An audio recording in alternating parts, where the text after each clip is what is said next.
This channel does not promote any violent, harmful, or illegal activities. All content provided by this channel is meant for an educational purpose only.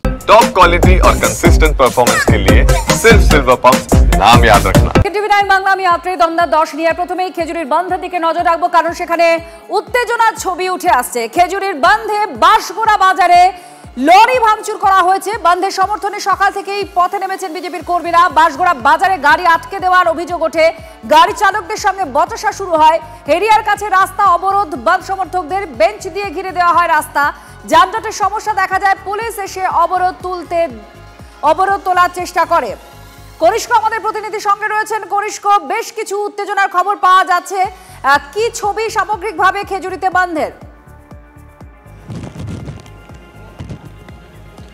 দেখো, সকাল থেকেই কিন্তু বিক্ষিপ্তভাবে উত্তেজনা এবং প্রকৃতির যে বিরূপ রূপ, অর্থাৎ বিভিন্ন জায়গাতে মুষলধারে বৃষ্টি, আবার কোথাও হালকা বৃষ্টি চলছে, ফলে তার জেরে কোথাও কিছুটা হলেও বন্ধের যে ছবি সেটা কিছুটা হলে বিক্ষিপ্ত হয়েছে। কিন্তু বিজেপি কর্মী সমর্থকরা সকাল থেকেই যে বন্ধ রেখেছিল, অর্থাৎ 12 ঘন্টার বন্ধ, সেই বন্ধের ছবি কিন্তু দু জায়গায় অশান্তির সকাল থেকে খবর পাওয়া গেছে। তার মধ্যে একটি হচ্ছে বাঁশগোড়া খেজুরি 1 নম্বর ব্লকের অন্তর্গত, এবং দ্বিতীয়টি হচ্ছে জাতীয় সড়ক 116B জাতীয় সড়ক যেটি রয়েছে, সেই জাতীয় সড়কের লাগোয়া হেড়িয়ার। এখানে বিজেপি কর্মী সমর্থকরা রাস্তার উপরে ব্যারিকেড করে যে বন্ধের সমর্থনে তারা পিকেটিং করছিল, সেই সময় কিন্তু পুলিশ এসে কার্যত জাতীয় সড়ক লাগোয়া হওয়ার জন্য প্রচুর মানুষজন তারা জমায়েত হয়ে যান, এবং সেক্ষেত্রে লাইন পুরো জ্যাম হয়ে যাওয়ার কারণে পুলিশ এসে সেই ব্যারিকেড অবস্ট্রাকশন পুরো তুলে দেয়। ফলে সেখানে কিছুটা অংশ বিজেপি কর্মীদের সঙ্গে পুলিশের বচসা হয়। তার পাশাপাশি বাঁশগোড়াতে যেখানে দেখা যায় যে ভারী পণ্যবাহী গাড়ি ভাঙচুর করা হয়েছে বলে অভিযোগ, এবং বিজেপি কর্মী সমর্থকরা সেটা ভাঙচুর করেছে বলে এমনটাই জানা যাচ্ছে। বিজেপি কর্মী সমর্থকদের পক্ষ থেকে বলা হচ্ছে যে এই যে বন্ধ ডাকা হয়েছে, সেখানে ভারী পণ্যবাহী গাড়ি কেন আজকের দিনে বের করা হয়েছে। এবং আমি যে এই মুহূর্তে যেখানে দাঁড়িয়ে রয়েছি সেই ছবিটা তোমাকে দেখানোর চেষ্টা করব। এটা হচ্ছে কুঞ্জপুর। ফলে সেই কুঞ্জপুরে কিন্তু সকাল থেকেই বিজেপি কর্মীরা বিভিন্ন জায়গাতে পিকেটিং বা পয়েন্ট করেছে, এবং তার জেরে কিন্তু যাতে অশান্তি না হয় এই জন্য বিভিন্ন পয়েন্টে প্রচুর পুলিশ মোতায়েন করা হয়েছে। এবং ইতিমধ্যেই খেজুরি যে কলেজ, সেই কলেজে কিন্তু পরীক্ষা চলছে। ফলে সেই পরীক্ষা যাতে কোনোভাবে ব্যাহত না হয়, প্রশাসন সর্বতোভাবে সকাল থেকে কিন্তু চেষ্টা করছে যাতে পরীক্ষার্থী যারা রয়েছেন বা খুব ইমার্জেন্সি গাড়ি, দুধের গাড়ি বা স্বাস্থ্য হাসপাতালে যাওয়ার গাড়ি, সেই গাড়িগুলো যাতে কোনোভাবে বিপাকে না পড়ে, বন্ধ সমর্থকদের সঙ্গে কথা বলে সেই সব গাড়িগুলোকেও পার করে দেওয়ার চেষ্টা চলছে। এখনও পর্যন্ত কিন্তু এই দুটো ঘটনা ছাড়া আর কোনো অশান্তির খবর আসেনি, এবং বেলা গড়ালে এই ছবি আর বদলায় কিনা সেটা এখন দেখার বিষয়। তার পাশাপাশি বেলা 11টার সময় আমাদের প্রতিনিধি সামগ্রিক এখনো পর্যন্ত বন্ধের যা ছবি খেজুরিতে সেটা তুলে ধরছিলেন। পুলিশ প্রশাসন অবরোধ তোলার চেষ্টা করছে এবং জরুরি যে পরিষেবা সেগুলো চালু রাখারও চেষ্টা করছে। অন্যদিকে এই বাঁশগোড়া এলাকা, সেখানে লরিতে ভাঙচুর করা হয়। হেরিয়ার কাছে রাস্তা অবরোধ করে বন্ধ সমর্থকরা, বেঞ্চ দিয়ে রাস্তা ঘিরে দেওয়া হয়। আর এর পাশাপাশি আপনাদের জানাবো যে কেন আজকের এই বন্ধ ডাকা হয়েছে, বিজেপি কেন বন্ধ রেখেছে। খেজুরিতে জোড়া দেহ উদ্ধার ঘিরে একটা উত্তেজনা তৈরি হয়। হিন্দু হত্যার অভিযোগ তোলে বিজেপি, 17 জনের বিরুদ্ধে অভিযোগ দায়ের হয়, কিন্তু কাউকে গ্রেফতার করা হয়নি। প্রশাসন গাফিলতি করছে এমনই অভিযোগ করা হয়। আর তারপরেই খেজুরিতে বন্ধ ডাকা হয়েছে। বিজেপি এই বন্ধ রেখেছে। শুভেন্দু অধিকারী কি বলেছিলেন শোনাবো। শর্ট সার্কিট যদি হয় তাহলে হসপিটালে না গিয়ে তাদেরকে থানায় নিয়ে যাওয়া হয়েছে কেন? তাদের ডেথ ডিক্লেয়ার কে করলো? আমরা এটা ছাড়বো না। ওই মহরম কমিটির, জলসা কমিটির অনুষ্ঠানের অনুমতি আছে কিনা, ইলেকট্রিক কানেকশন না হয়েছিল কিনা, যারা খুন করেছে এখানকার তৃণমূলের সংখ্যালঘু নেতা গরিরুল ইসলাম সহ সবগুলো পালিয়ে গেছে, ঘরে তালা চাবি বন্ধ, লক এন্ড কি। সবগুলোকে ঠিক সোজা করবো আইনের রাস্তায়। অখিল গিরি বিধায়ক, তিনি আমাদের সঙ্গে রয়েছেন ফোনে, তার সঙ্গে আমরা কথা বলবো।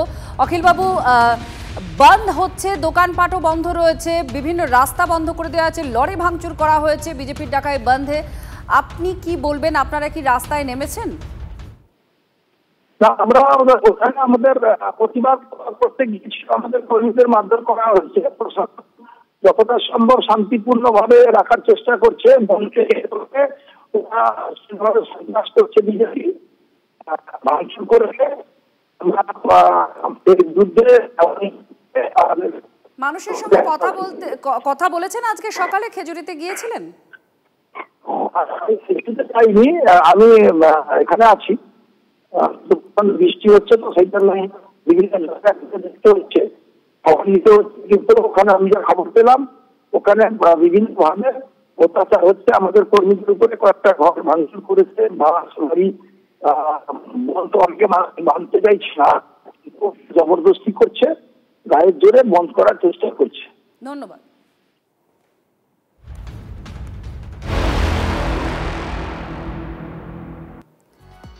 ভাঙড়ে তৃণমূল নেতা খুনে আরো গ্রেফতার, এক তৃণমূল কর্মী সহ 3 জনকে গ্রেফতার করেছে পুলিশ। ধৃত তৃণমূল কর্মীর নাম আজহারউদ্দিন মোল্লা। আর শওকত মোল্লার হাত ধরে গত বছর আইএসএফ ছেড়ে তৃণমূলে যোগ দেয় এই আজহারউদ্দিন। গতকাল রাতে পোলেরহাট থানা এলাকার একটা আবাসন থেকে আজহারউদ্দিন মোল্লাকে গ্রেফতার করে উত্তর কাশীপুর থানার পুলিশ। একাধিক পুলিশ কেস থাকায় গা ঢাকা দিয়ে থাকতো আজহারউদ্দিন। পুলিশের হাত থেকে বাঁচতেই তৃণমূলে কি যোগদান আজহারউদ্দিনের। রজ্জাক খান খুনে আগে তৃণমূল নেতা মোফাজ্জেল মোল্লাকে গ্রেফতার করে পুলিশ। তাকে জেরা করে এবং কল ডিটেলস এর সূত্র মারফতই আজহারউদ্দিনকে গ্রেফতার করে পুলিশ। পুলিশের জালে ভাড়াটে খুনে রাজু মোল্লাও, এছাড়াও রজ্জাকের ওপরে নজরদারির দায়িত্ব ছিল কাঙাল বলে আরো একজনের।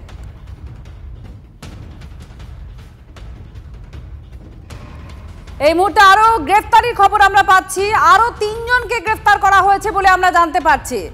সুশোভন আমাদের প্রতিনিধির সঙ্গে আছেন। সুশোভন, আরো 3 জনকে গ্রেফতার করা হয়েছে, কি খবর? দেখো, একেবারে আরো 3 জনকে গ্রেফতার করা হয়েছে, যেমন আজহারউদ্দিন রয়েছে, কাঙাল রয়েছে এবং রাজু রয়েছে। কিন্তু এদের মধ্যে পুলিশ সূত্রে খবর, কাঙাল যে ব্যক্তি যাকে গ্রেফতার করা হয়েছে তার ভূমিকা একেবারে যথেষ্ট গুরুত্বপূর্ণ। এবং এর আগে তুমি জানো যে গ্রেফতার হয়েছিল মোফাজ্জল, তার সঙ্গে কিন্তু মাস্টারমাইন্ডের কাজ করেছিল কাঙাল। রেজ্জাক খান যখন একেবারে ভাঙড় থানার উল্টো দিকের যে দলীয় কার্যালয় থেকে হেঁটে যখন বিজয়গঞ্জের যে দলীয় কার্যালয়ে এসেছিল, তখন কিন্তু তার সঙ্গে এসেছিল কার্যত তাকে ফলো করার জন্য। আর অন্যদিকে আজহারউদ্দিন, যিনি আইএসএফ নেতা, 2023 সালে তৃণমূল যোগদান করেন, যেটা এখনো পর্যন্ত তৃণমূল সূত্রের খবর বা তৃণমূলের অন্দরের খবর যে তারা এই তৃণমূলে যোগদান করার অন্যতম কারণ ছিল, যখন সে আইএসএফ করতো তখন পুলিশের খাতায় বেশ কিছু নাম ছিল, পুলিশ তাকে খুঁজছিল, গা ঢাকা দিয়ে থাকতো। কিন্তু তৃণমূলে যোগদান করার সঙ্গে সঙ্গে কিন্তু পুলিশ আর তাকে খোঁজেনি। আজহারউদ্দিন এখানে তার এইরকম ভূমিকা। এবং এই আজহারউদ্দিনও কিন্তু পুরো একেবারে যে বিজয়গঞ্জ বাজারে রেজ্জাক খান কোথায় যাচ্ছে, কিভাবে যাচ্ছে, তা কিন্তু পুরো খবর কাঙালকে দিচ্ছিল এবং এই তার সঙ্গে মোজাফফরকে দিচ্ছিল। অন্যদিকে আরেকজন যে গ্রেপ্তার হচ্ছে রাজু, এ কিন্তু একেবারে ঘটনাস্থল, অর্থাৎ এই রেজ্জাক খান কোন জায়গায় আসবে, কখন তাকে গুলি করতে হবে, কিভাবে কোপানো হবে, পুরোটা অর্গানাইজ করেছে বলে। সুশোভন, তুমি সঙ্গে থাকো। শওকত মোল্লা এই মুহূর্তে তিনি আমাদের সঙ্গে ফোনে রয়েছেন। শওকত বাবু, আজহারউদ্দিন কে গ্রেফতার করেছে পুলিশ এবং আমরা আরো যে 2 জনকে গ্রেফতার করা হয়েছে তার সঙ্গে আপনার হাত ধরেই আইএসএফ থেকে তৃণমূল কংগ্রেসে যোগদান করেছিল এরা। হ্যাঁ, 2024-এর লোকসভা নির্বাচনের পরে এই আজহারউদ্দিন আইএসএফ এর নির্বাচিত পঞ্চায়েত সদস্য, আমাদের তৃণমূল কংগ্রেসে যোগদান করে। কিন্তু যোগদান এই ধরনের ভিতরে কোনো পরিকল্পনা ছিল তো এটা তো আমরা বুঝতেই পারিনি যে আমাদের দলে ঢুকে এবং দলের অন্য কর্মীদের সঙ্গে প্ল্যান করে, সাধারণ 2-1 জন আছে তাদের সঙ্গে প্ল্যান করে এই ধরনের ঘটনা ঘটাবে, এটা তো আমরা তো অবাক হয়ে যাচ্ছি এখন। শওকত বাবু, পুলিশের খাতায় নাম ছিল এদের, আমরা জানতে পেরেছি যখন যোগদান করেছে তৃণমূল কংগ্রেসে তখন। দেখুন, এখানে ভাঙড়ে যত আইএসএফ এর যত পঞ্চায়েতের মেম্বার আছে তার 80% হচ্ছে প্রত্যেকের পুলিশের খাতায় নাম আছে। স্বাভাবিক কারণে এরা যখন আমাদের দলে আসতে চেয়েছিল আমরা সেটাকে অ্যাকসেপ্ট করেছিলাম। কিন্তু দলে এসে ভিতর থেকে এই ধরনের পরিকল্পনা করে এই ধরনের খুন করবে এটা আমরা বুঝতে পারিনি। আর এই যে একের পর এক তৃণমূল নেতা গ্রেফতার হচ্ছে, তাহলে পুরো বিষয়টাই তো দাঁড়াচ্ছে যে তৃণমূল নেতা খুনে তৃণমূলই দায়ী, তৃণমূলের লোকজনই গ্রেফতার হচ্ছে। হ্যাঁ, নেতা নয়, এই মোফাজ্জেল আমাদের দলের নেতা নয়, আমি ফের একবার বলছি, মোফাজ্জেল আমাদের দলের নেতা নয়, একজন সাধারণ কর্মী।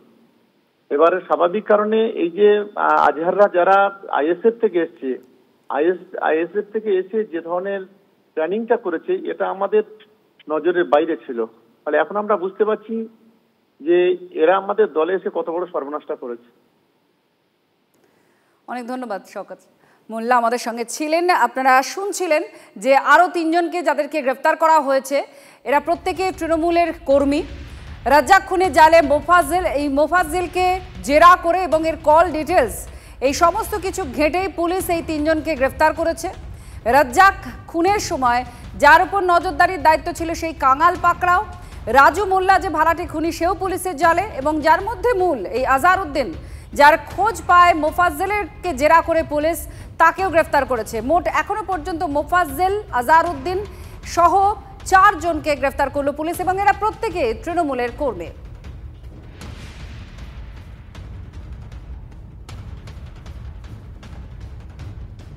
কনফিডেন্সের লেভেল বুঝতে পেরেছেন? খুন করেছে, খুন করে এসে আবার শওকত মোল্লার অদরেই দাঁড়িয়ে আছে, পেছনেই দাঁড়িয়ে আছে, দাদা প্রোটেক্ট করে নেবে, হয়তো এই মানসিকতা নেই। আর সেখানে দাঁড়িয়ে ওরাই আমাদেরকে বলছে কি শুধু পেছনের। আমি বলছি আগামী দিনে দেখতে পাবেন, যদি সঠিক তদন্ত হয়, রাইট সাইডে কেউ আছে, হয়তো লেফট সাইডে হয়তো কেউ আছে, ফ্রন্ট সাইডেও কেউ আছে, ব্যাক সাইডে হয়তো আরও কিছু পাওয়া যাবে যারা এই খুনের সাথে যুক্ত। এটা সম্পূর্ণরূপে জলদাপাড়িয়া অঞ্চল নেতৃত্ব হিসাবে তৃণমূল কংগ্রেসের ছিল, কিছু কন্ট্রোলের ছিল যে আমি এটা কন্ট্রোল করব, ও বলছে তুই 2 দিনকারের নেতা, তুই কন্ট্রোল করবি, তোকে হাত ধরে আমি নিয়ে এলাম। এইরকম একটা হতে হতেই এই জায়গাটা পৌঁছেছে। ভাঙড়ে যিনি খুন হয়েছেন তার পরিবার তো সিবিআই তদন্ত দাবি করছে, গতকালই তো সিবিআই তদন্ত দাবি করেছে। অর্থাৎ রাজ্য সরকারের যে দল তৃণমূল কংগ্রেস, সেই তৃণমূল কংগ্রেসের কর্মী সমর্থকদেরও তৃণমূল কংগ্রেস পরিচালিত সরকারের আন্ডারে কাজ করা পুলিশের উপর বিশ্বাস নেই, এবং তৃণমূলই তৃণমূলকে মারছে। কোনো জায়গায় বিজেপির নামই নেই। বিজেপি মারামারি, খুনোখুনির ইতিহাসে, খুনোখুনির সংস্কৃতিতে বিজেপি বিশ্বাস করে না।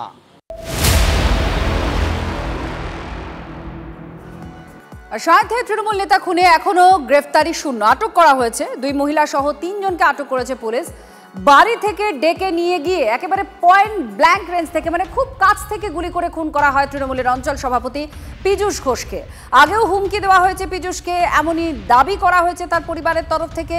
তার যে পদ অঞ্চল সভাপতি তিনি, সেই পদ ছাড়তে চাপও দেওয়া হয় বলে অভিযোগ নিহত নেতা স্ত্রীর। বখরার লড়াইয়েই খুন হয়েছেন তৃণমূল নেতা, এই অভিযোগ তুলছে বিজেপি। চক্রান্তের অভিযোগ তৃণমূল বিধায়কের।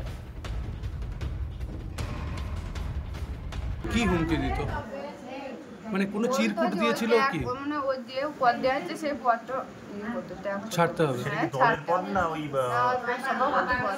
পঞ্চায়েতের সভাপতি পদ ছেড়ে দিতে হবে। এটা বিজেপি থেকে হুমকি দিত। বিজেপি হতে পারে, আবার অন্য কেউ হলে সেটা আমি আবার আমাদের কাছে একজন আছে কাগজ চিরকুট লিখে দিয়ে গেছিল। চিরকুট দিত ওই দরজা চিঠি দিয়েছিল। কতদিন আগে এটা? মেরে দেবো, খুন করে দেবো। কতদিন আগে এটা? সাবধান হো, এই 1 বছর আগে।